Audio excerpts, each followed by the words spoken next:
Chào các bạn, sau đây tôi sẽ giới thiệu cho các bạn tôi sẽ hướng dẫn các bạn cách thay cước cho máy cắt cỏ bằng dây cước IT85130. Như các bạn thấy, đây là ổ để quấn cước. Thì khi hết cước thì các bạn sẽ phải thay cước. Đây là cước có thể dùng các loại cước bán ở ngoài chợ, hoặc là một vài loại cước chuyên dụng dành cho máy cắt cỏ. Sau đây tôi sẽ giới thiệu cách tháo cái ổ trục này ra. Ở đây có hai cái bóp vào và đẩy ra.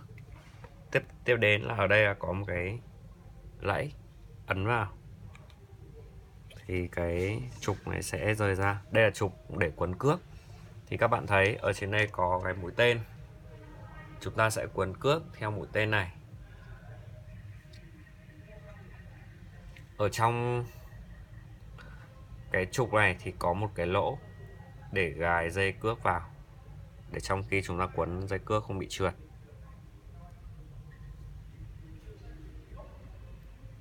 Các bạn lưu ý là quấn cước theo chiều mũi tên, và chiều mũi tên là chiều kim đồng hồ.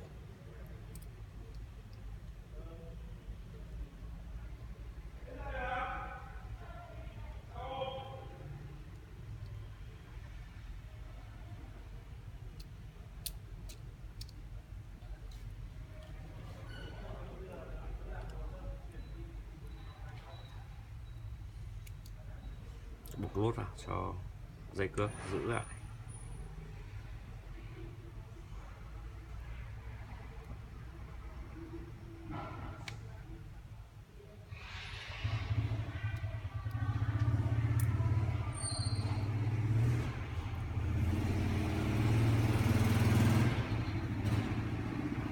Buộc cước theo chiều kim đồng hồ.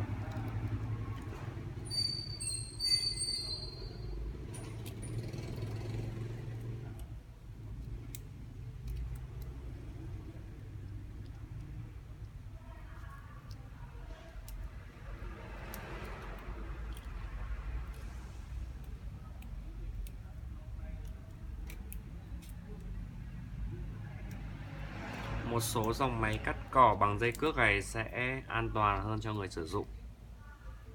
Với tốc độ quay rất là lớn thì các bạn có thể cắt cỏ.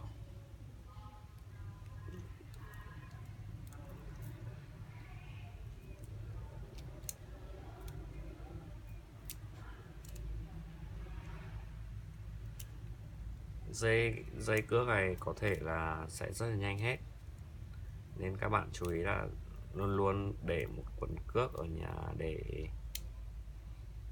trong trường hợp đang dùng mà hết cước thì có thể thay cước. Ưu điểm của cước là chúng ta không phải mài so với cả cái lưỡi cắt bằng kim loại. Vâng ạ, để một đoạn thừa khoảng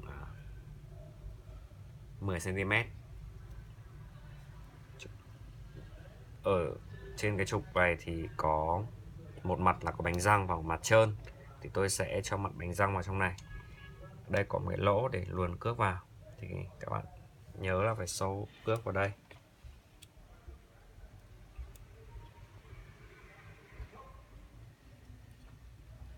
Để kéo căng và lồng cái trục vào.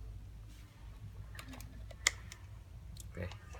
Sao cho cái này vào trong này, ngập nó được, giật ra, cước không chạy ra được nữa.